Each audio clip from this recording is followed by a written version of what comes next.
Hello and welcome to this pre-recorded feedback event for the June 2015 examination for BTEC Next Generation Music Unit 1, the music industry.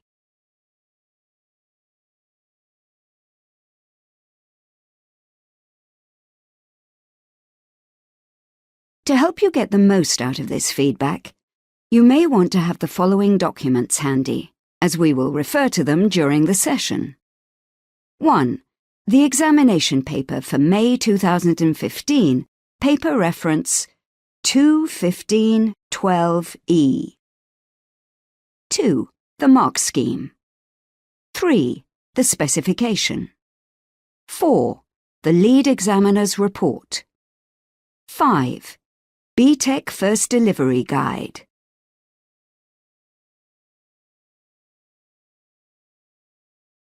Here are the aims and objectives of today's session.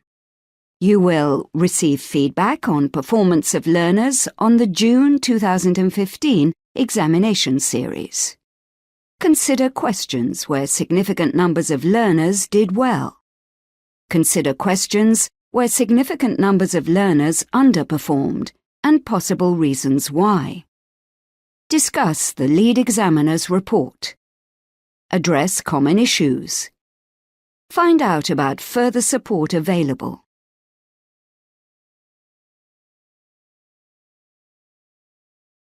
I am now going to introduce you to the assessment. You may like to pause playback to review the Unit 1 specification in the BTEC First Specification document.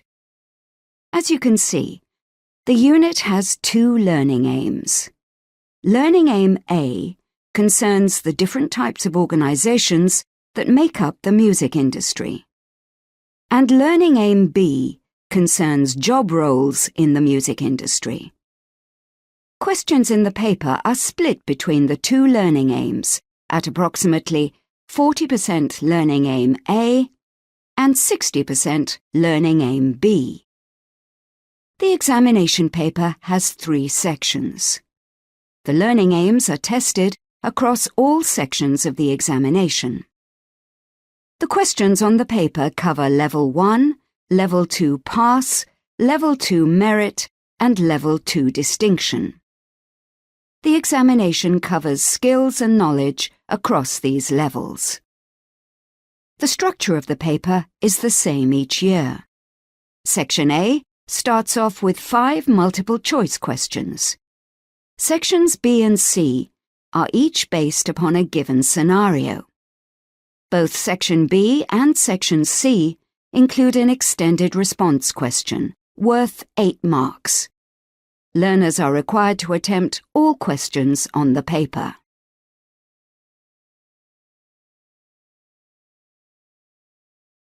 The next few slides give examples of questions where learners did well. This question, question 8, asks for 2 ways, other than radio, film or TV, that royalty payments can be generated for a composer. The question is worth 2 marks, 1 for each of the 2 responses. This slide shows an example response. The 2 answers in this example were commonly given by learners. Note that the stem of the question mentions radio, film and television, and that these are not available as responses for learners.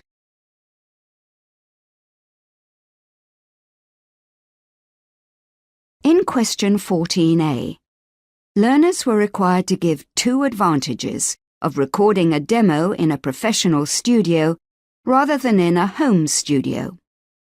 Many learners were able to offer 2 advantages, such as the ones seen in this example. Some learners seem to confuse a recording studio with a record company, so the lead examiner's report encourages centers to clarify the difference with their learners. This question has 2 marks, 1 for each correct advantage identified.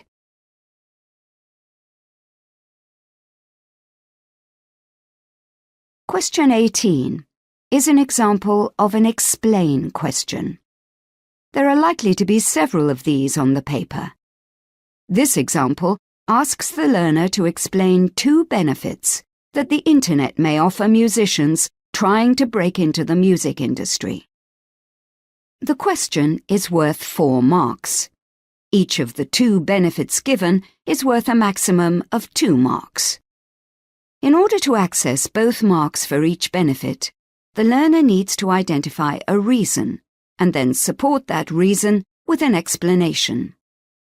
Learners need to be aware of the expectations of the term explain to fully access both marks in this type of question.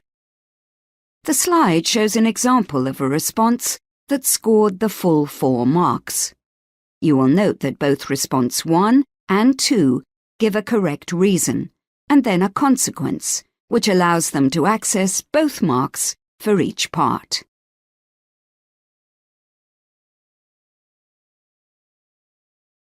We will now consider some reasons why learners did well. Firstly, learners tended to perform well in the Level 1 and Pass questions, as these were generally more accessible to a wider range of learners.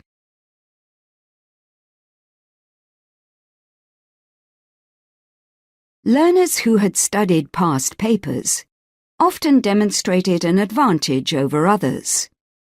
Understanding the format of some of the commonly occurring question types helps learners to answer to the best of their ability. The explain and the 8-mark questions are good examples of where preparation can really help.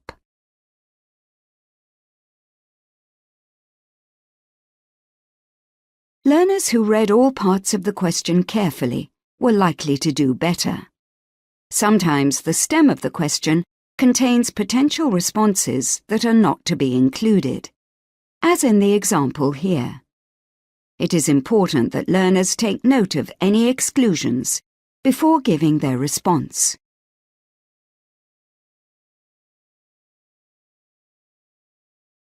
Learners who took care to offer both a reason and a consequence in an explain type question were likely to pick up a number of marks that would be otherwise missed. We would encourage all centres to provide opportunities for their learners to practice formulating this type of response. This slide is an example of a good response to an explain question. The learner gives a reason, in this case that AJ should make sure the equipment is prepared, and then follows on with a consequence, so there is no disruption when the band arrives. This response, therefore, was awarded 2 marks out of 2.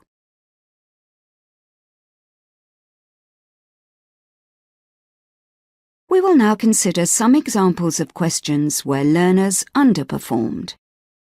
Question 9 asks learners to name an organisation that a new venue might consult in order to comply with health and safety regulations. The mark scheme gives a number of potential correct answers, such as police, fire brigade, St. John's Ambulance, environmental health department, the local council, and a security company. A good number of learners seem to have a more limited bank of organisations to draw from, and so gave responses that were not relevant, such as PPL, PRS, MCPS, or BEC2.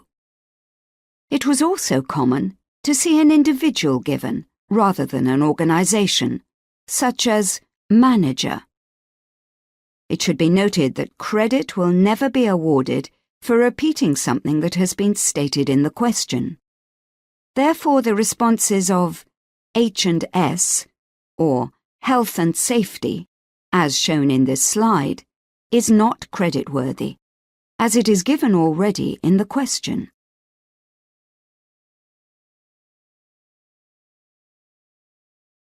Question 13 requires the learner to identify one of the responsibilities of a drum technician. Possible correct responses include setting up the drums, tuning the drums, and changing the heads. Some learners, such as in this example, incorrectly thought that a drum technician needed to be able to play the drums. Responses needed to be particular to a drum technician, as required by the question, to be correct. A more open statement, such as, "to make sure everything is in working order," is not deemed to address the question in sufficient detail to be creditable.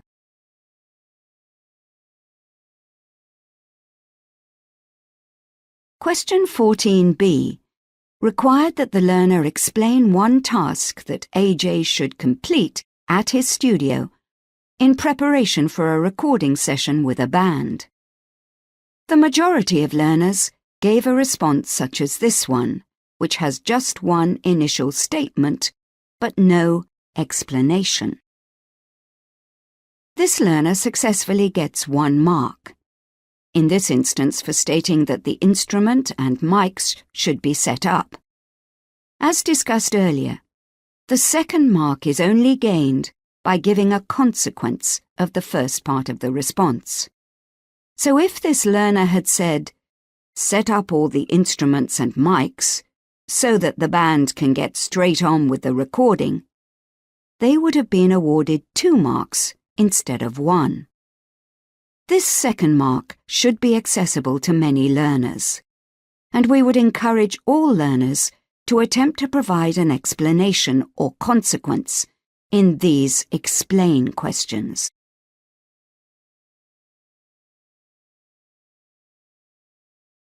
Moving on, you will now have an opportunity to attempt 3 of the questions from the June 2015 paper.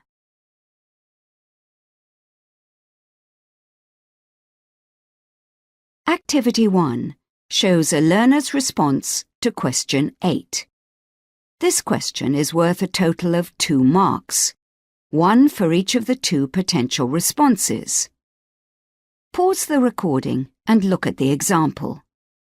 Using the mark scheme, decide what mark you think should be awarded and why.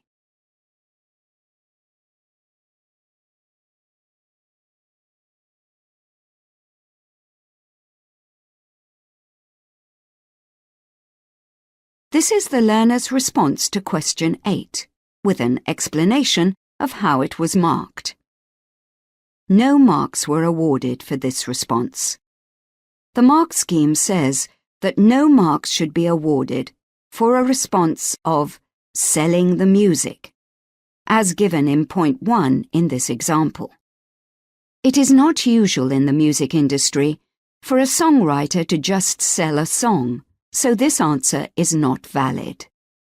If the learner had suggested selling sheet music of the song, or a recording on CD, then that would have been a valid response. Point 2 is a general statement, which does not address the question, so is not awarded any marks.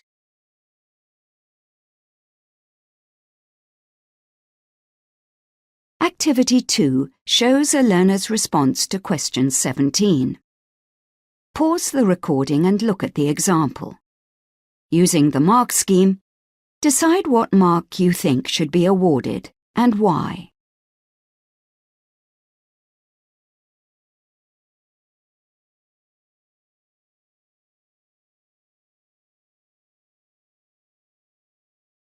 This is the learner's response to question 17, with an explanation of how the marks were awarded.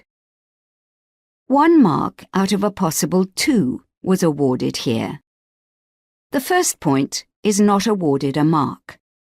The question states, "Names and contact details are included on invoices," and then asks the learner to identify 2 other pieces of information that should be included on an invoice. Therefore, address is not a valid response. The second point, payment amount, is a good answer and can be found on the mark scheme, so 1 mark is awarded.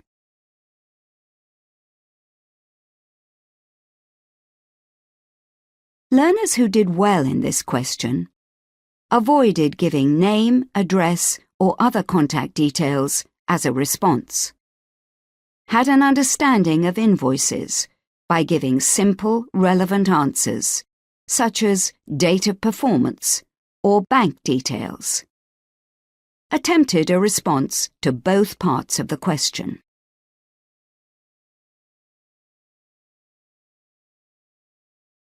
Activity 3 shows the learner's response to question 12. Pause the recording and look at the example. Using the mark scheme, decide what mark you think should be awarded and why.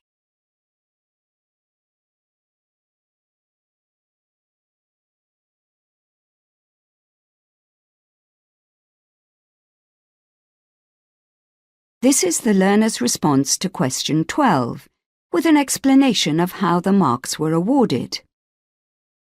This response was awarded 2 marks out of a possible 2.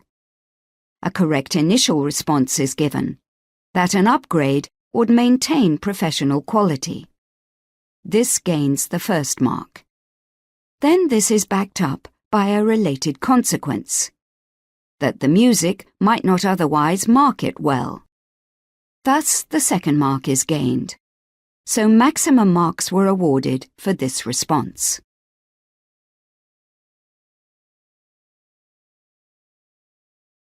Learners who did well in this question gave a clear and specific reason rather than a vague response. Went on to give a consequence of the reason so as to access both marks in this explain question. Avoided using the word upgrade in their response. Marks cannot be awarded for repeating the question.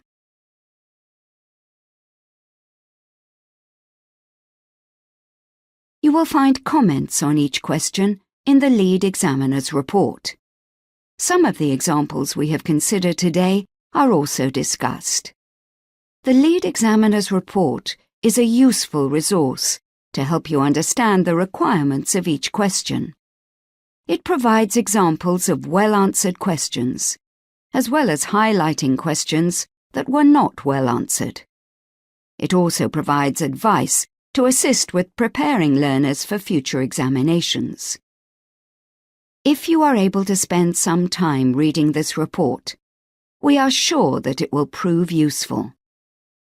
This report can be given to candidates so they can see for themselves what is required for the different types of question and how they can be awarded marks.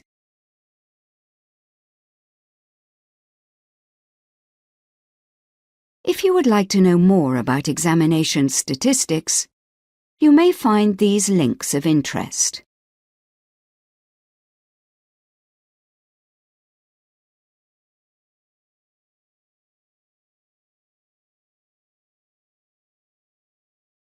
Here are details of new GCSE, A-Level and AS qualifications for 2015.